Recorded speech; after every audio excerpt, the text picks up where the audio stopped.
जी रंजीत मिश्रा जी।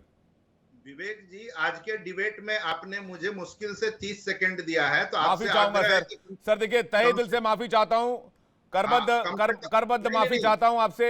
नहीं नहीं नहीं मैं थोड़ा विवेक सा जी, उधर थोड़ा सा लंबे वक्त के लिए रह गया। आप विवेक अपनी जी बात पूरा माफी कीजिए ना, मांगते। क्या कहना चाह रहे हैं? हाँ, मैं ये चाहता हूं कि 2 मिनट अब मुझे वक्त दिया जी जाए। जी, बोलिए मैं बोलिए इस सर, बात बोलिए। को रखना चाहता हूं।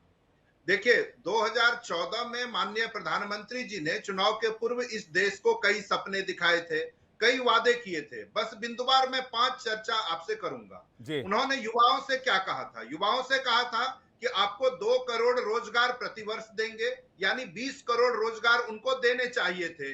नतीजा क्या हुआ कि जो पद रिक्त था उसको रिक्त छोड़ दिया गया। 30 लाख केंद्रीय कर्मचारियों के पद आज के डेट में भी रिक्त है, जिसके लिए कांग्रेस पार्टी ने कहा है कि 15 अगस्त तक उस 30 लाख केंद्रीय कर्मचारियों को पद को वो भरेगी। दूसरी बात आप देखिए, उन्होंने किसानों से क्या कहा था कि 2022 तक हम आपकी आमदनी दुगुनी कर देंगे। आज क्या स्थिति है? किसान पहले से बुरी स्थिति में है। 700 किसानों की शहादत हो गई और प्रधानमंत्री जी और इस सरकार के कान पर जू नहीं रहेगा। और जिस व्यक्ति ने किसानों के ऊपर थार चलाया था, उस व्यक्ति को पुनः टिकट देकर वो पुरस्कृत कर रहे हैं। एमएसपी की लीगल गारंटी किसान मांगते हैं, वो देने को तैयार नहीं है। कांग्रेस पार्टी ने ये कहा है कि हम सरकार में आते ही किसानों को एमएसपी की लीगल गारंटी जी देंगे। तीसरी बात, काला धन पे आपको याद होगा कि इन्होंने बड़ी बड़ी बात की थी कि यहाँ का काला धन स्विस बैंक में चला गया। स्विस बैंक से तो काला धन तो नहीं लाए, लेकिन इनके यार दोस्त यहाँ के सफेद धन लेके चले गए। और उस समय प्रधानमंत्री जी ने एक एसआईटी का गठन किया था, आपको याद होगा 2014 में। उस गठन के बाद आज तक उस पर कोई काम नहीं हुआ। चौथी बात कि जी महिलाओं की सुरक्षा को इन्होंने मुख्य मुद्दा बनाया था। मणिपुर 1 वर्ष से जलता रहा। माननीय प्रधानमंत्री जी को अलग अलग फोटो शूट करवाने के लिए वक्त मिला, लेकिन मणिपुर जाने के लिए वक्त नहीं मिला, जहां पे इतना जघन्य अपराध हुआ था। पहलवान बेटियां दिल्ली में उनके घर के समीप यहाँ जंतर मंतर पर पड़ी रही, उनको घसीटा जाता रहा। जी, और ठीक प्रधानमंत्री है। ने आपने इतनी 5 मुद्दे उठाए, मैं इसका जवाब नहीं नहीं विवेक जी, विवेक जी, दो दो दो दो मुद्दे और हैं। मैं 2 ये कह मुद्दे। रहा हूं जी कि जल्दी से सर। पहलवान हाँ बेटियों को अपने मेडल माननीय प्रधानमंत्री जी के आवास के आगे फेंक कर आना पड़ा। ये कितना दुर्भाग्यपूर्ण था।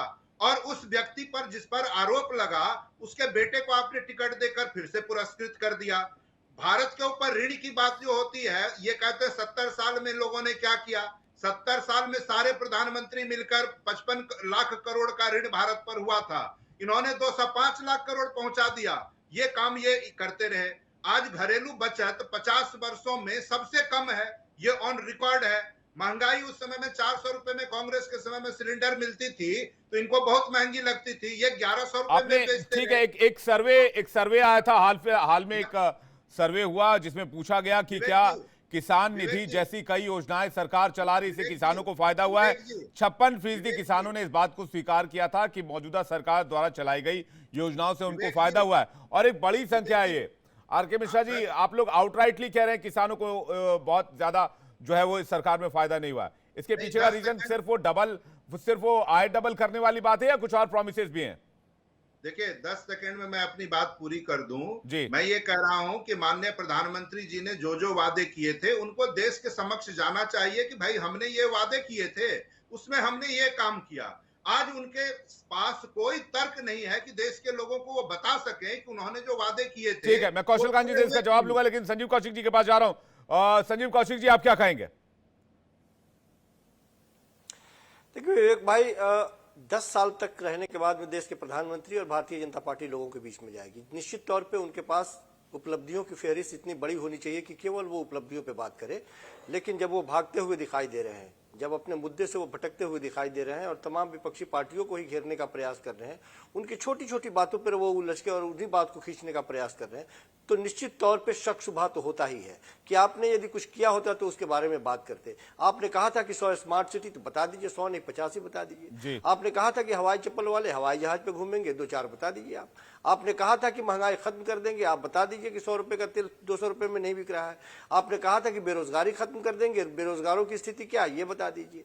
जिस यूपी को पूरे हिंदुस्तान में लागू करने की बात कर रहे हैं कि यूपी मॉडल सबसे बेहतर है, पिछले कुछ महीनों में 11 से ज्यादा बच्चों की परीक्षाएं रद्द हुई हैं केवल इसलिए कि उनके पेपर लीक हो गए हैं। आप मैनिफेस्टो में ये बात आपको लिखने की नौबत पड़ जाती है कि इसके बाद हमारी सरकार आई तो अब पेपर लीक नहीं होंगे। कितने बड़े शर्म की बात है और कितने बड़े काम करने वाले लोग हैं आप। तो हम तो लगातार ये कह रहे हैं कि जो सरोकारी मुद्दे हैं उन मुद्दों से यदि भारतीय जनता पार्टी भागती हुई दिखाई दे रही है या फिर 2019 के उसी मैनिफेस्टो को वो लाए और सामने कह दे कि ये टिक मार्क लगा लो भाई, इसमें हमने इतने काम कर दिए, बाकी जो बच गए हैं वो हम काम कर लेंगे, ये भी कुछ हद तक ठीक रहता। लेकिन जब पुराने मैनिफेस्टो को आप निकाल करके कचरे में डाल देंगे और फिर नया एक सब उफा लेंगे, निश्चित तौर पर लोग पूछेंगे आपसे। ठीक है, कौशल कांत जी इसका आंसर दीजिएगा। इसका आंसर पॉइंट वाइज देता हूं।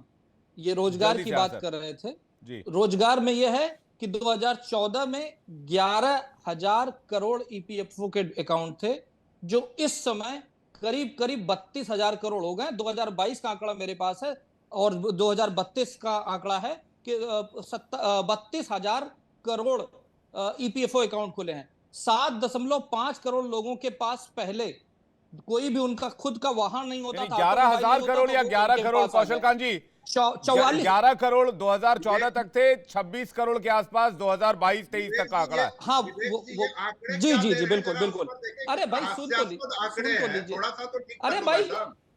अरे ठीक है, विवेक जी ने ठीक कर दिया ना, मैं उसको एक्सेप्ट करता हूं, पर मैंने बताया कितने बढ़े। ठीक है, अरे सुन लीजिए साहब, सुन लीजिए। 44 करोड़ मुद्रा लोन दिए गए हैं। और जो मेरे मित्र बोल रहे थे काम की फहरिस्त, मैं सिर्फ वो काम बता रहा हूं जो आचार संहिता लागू होने के करीब करीब 100 दिन पहले इस सरकार ने किया है। 9 लाख करोड़ का 9 लाख करोड़ का बच्चों को इसलिए पढ़ाते हैं कि पढ़ लिख के। कौन बीच में बोल रहा है अभी? ये बीच में कौन बोल रहा है? या तो आप बोल रहे हो या आप ही के कोई मित्र हैं जो बीच में बोल रहे हैं। अरे भाई सुनो ना, मैं तो ईमानदारी से सुनता हूं ना आपका क्रिटिसिज्म, तो हमारा जवाब तो सुनो। 9 लाख करोड़ का जो नए, मुझे लगता है कि इसमें 110 बिलियन डॉलर, 68 ऐसे देश विश्व के ऐसे हैं। एक बहुत मशहूर कहावत है कि प्रत्यक्ष को प्रमाण की आवश्यकता नहीं होती है, और बीजेपी के बारे में यह कहा जाता है कि इस बार की चुनाव की स्ट्रैटेजी में बीजेपी ने एक लाभार्थी वर्ग तैयार किया है जो जाति और धर्म के आधार से ऊपर उठकर एक लाभार्थी वोट वर्ग है जो बीजेपी को सपोर्ट करेगा। और बीजेपी 400 प्लस का दावा शायद उसी बेसिस पर कर रही है, लेकिन विपक्ष का कहना है कि इस बार एनडीए 200 तक भी पहुंच जाए बहुत बड़ी बात होगी। इस डिबेट में फिलहाल इतना ही। आप दोनों में, आप सभी मेहमानों का बहुत बहुत शुक्रिया हमारे साथ जुड़ने के लिए। वक्त मेरे पास इतना ही था, बहुत माफी चाहूंगा। आप सभी दर्शकों का भी बहुत बहुत धन्यवाद।